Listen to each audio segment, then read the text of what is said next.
নমস্কার, শুভ সকাল। কেমন আছো সবাই? আশা করি সবাই ভালো আছো। আমি প্রভাতী আর আমি চলে এসেছি আজকে একটা নতুন ভিডিও নিয়ে।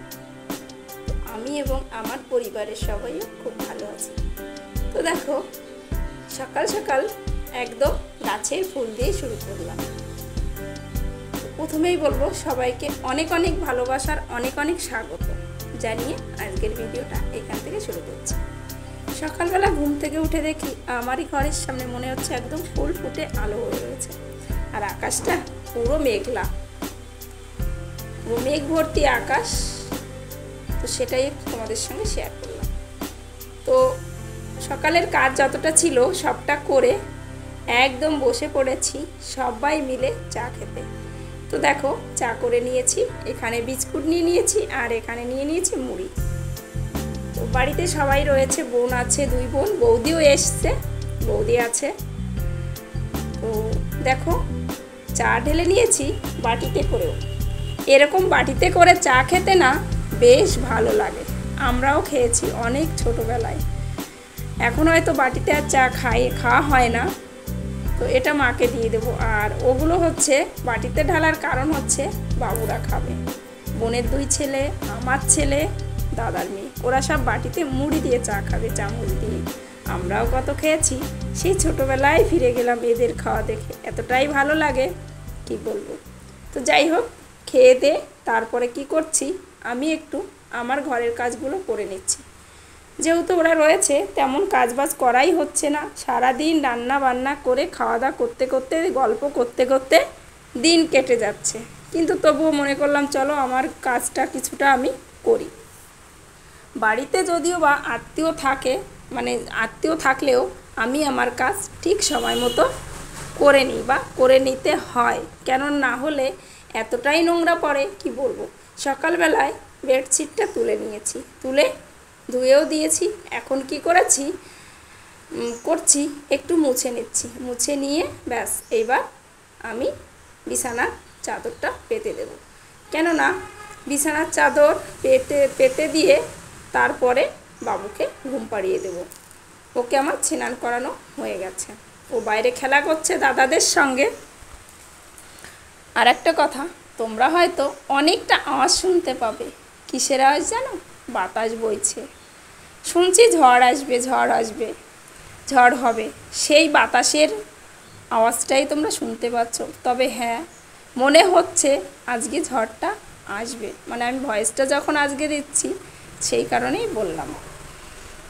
তো যাই হোক, দেখা যাক কি হয়। তো দেখো, আমি বিছানার চাদরটা পেতে নিচ্ছি। তো এটা হচ্ছে নতুন চাদর রয়েছে ঘরে, তো ভাবলাম চলো আজকে পাতি বিছানার চাদরটা, কেমন লাগে দেখতে তো হবে বলো। তো একসঙ্গে দুটো কিনেছিলাম, সেটা একটা পেতে তো আমি সবসময় ইউজ করছি, আর এটা রেখেছিলাম তুলে। তো আজকেই নতুন পেতে দিচ্ছি, যেহেতু ওরা রয়েছে, বোনেরা রয়েছে, বৌদি রয়েছে, সেই কারণে। তো দেখো কতটা আওয়াজ হচ্ছে, তোমরা হয়তো শুনতে পাচ্ছ। প্লিজ সবাই একটু মানিয়ে গুছিয়ে নিও, আমি ভয়েসটা দিচ্ছি। তো বাতাসও ছেড়েছে, প্রচণ্ড হাওয়া ছেড়েছে। তো দেখো আমার চাদরটা কেমন হয়েছে সবাই তোমরা বলো। আর এদিকে আমি কি করব এখন, বললাম না আমার কোনো কাজ ঠিক মতন আমি করতে পারছি না। বোনেদের সঙ্গে গল্প করতে করতে আমার দিন শেষ হয়ে যাচ্ছে, দিন ফুরিয়ে যাচ্ছে বলতে হবে। একা থাকি তো, একা থাকলে কি হয়, দিনটা আর শেষ হয় না। যদিও বা কাজ করতে করতে শেষ হয় দিনটা, সকাল থেকে কাজ করতে করতে আবার সন্ধ্যা আসে, আবার সকাল আসে, কিন্তু ওদের সঙ্গে গল্প করছি বেশ ভালো লাগছে।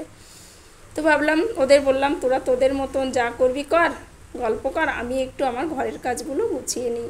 এসব কাজ হয়তো 2-3 দিন পর, আমি হয়তো প্রতিদিন করতে পারি না, 2-1 দিন পরই আমার করতে হয়। আমার সত্যি কথা বলবো, কেননা আমি প্রতিদিন আমার শোকেজ আলমারি মোছাটা হয় না, আমি 2-3 দিন পরই এটাকে একটু পরিষ্কার করি। তো সেই জন্য এটা করে নিচ্ছি। আর ওদিকে বাবুর সঙ্গেও কথা বলছি, ও ঘুমোবে, বাবু আমার ঘুমিয়ে পড়বে, সেই কারণে। তো যাই হোক, আর রান্নাটা আজকে আমি করব। এখন চলে যাব রান্না করতে, রান্নাটা শেষ করে তারপরে অন্য কাজ।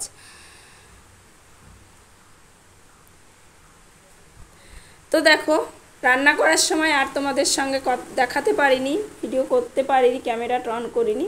তো রান্না হয়ে গেছে আমার। কি রান্না করেছি, এইখানে আছে ঘাট খোল, আর এটা আছে বাবুর জন্য একটু সয়াবিন করেছি। তবে সয়াবিনটা আরও বেশি করেছিলাম, ওরা খেয়েছে, বাবুরটা রয়েছে, সেটাই তোমাদের সঙ্গে শেয়ার করছি। আর এটা হচ্ছে সজনে গাছের পাতা। এই পাতা ভাজা খেতে বেশ ভালো লাগে। মেজো বোন বললো দিদি আমি এই পাতাটা খাবো, আমাকে ভেজে এনে দিয়েছে ও, তো সেটাই ভাজা করেছি। আর এইখানে নিরামিষ করেছি, মানে পাঁচমিশালি সবজি দিয়ে এটা করেছি। আর রাত্রেবেলায় যা করব এখন এটা দিয়ে আমরা খাওয়া দাওয়া করবো। তো চলো, এটা হচ্ছে দুপুরবেলায় আমাদের খাওয়া দাওয়া হবে।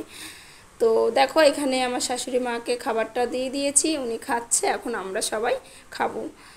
তো তারপরে চলে আসলাম একদম সন্ধ্যাবেলায় কি করতে এলাম, এখানে সেদ্ধ করে নিয়েছি পাস্তা রান্না হবে।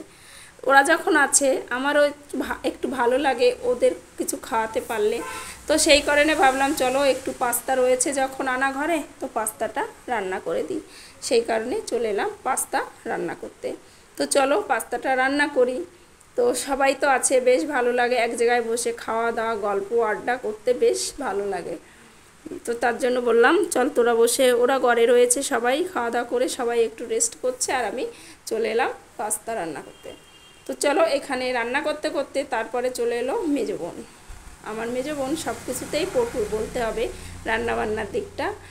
তো ও দেখো ও নাড়ছে, আমি বলছিলাম, বললো দিদি তুই সর আমি করছি। তো ওকে দিয়েই হচ্ছে রান্নাটা। তো চলো পাস্তাটা রান্না হোক, পাস্তা রান্না হলে তারপর আমরা সবাই মিলে মজা করে খাবো। তবে এখানে লঙ্কাটা বেশি দেবো না, ঝালটা যেহেতু আমাদের 3-4 বাচ্চা আছে, বেশি ঝাল দিলে না ওরা খেতে পারবে না। তো আমরা কি করব, আমরা কাঁচা খেয়ে নেব, কাঁচা লঙ্কা কাঁচা পেঁয়াজ দিয়ে যে যার মতো যা খাবে খেয়ে নেবে।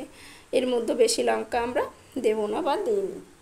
তো দেখো রান্না হচ্ছে, এই দেখো ফাইনাল লুক তোমাদের দেখিয়ে দিলাম।